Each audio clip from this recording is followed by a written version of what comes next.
নমস্কার। আজকে যে ছড়াটি বলবো একটা পোকাকে নিয়ে।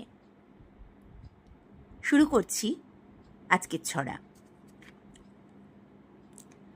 ছোট্ট একটা পোকা, খয়েরি রঙের ডানা, ভয়ে জুজু সব হয়ে যায় ঝাপটা দিলেই ডানা।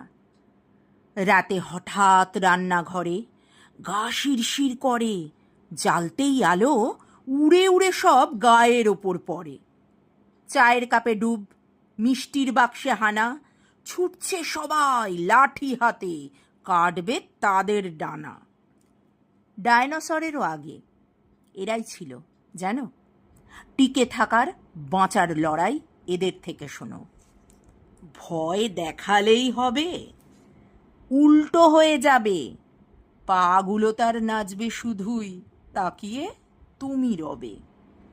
মেয়েরা সবাই তাদের ভীষণ করে ভয়, ছোটাছুটি কান্নাকাটি এদের দেখলেই হয়।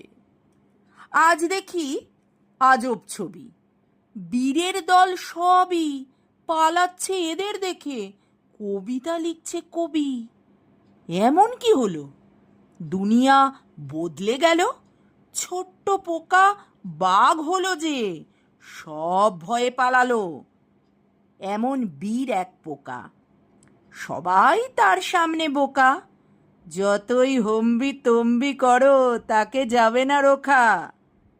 খয়েরি রঙের ডানা, লম্বা সুর নাড়ে, হামলা হলেই উঠতে থাকে গায়ের ওপর পড়ে। নামটা থাক মনে, জানি সবাই জানে, বাঘ সিংহের মতোই সে আজ, এটাও সবাই মানে। নমস্কার।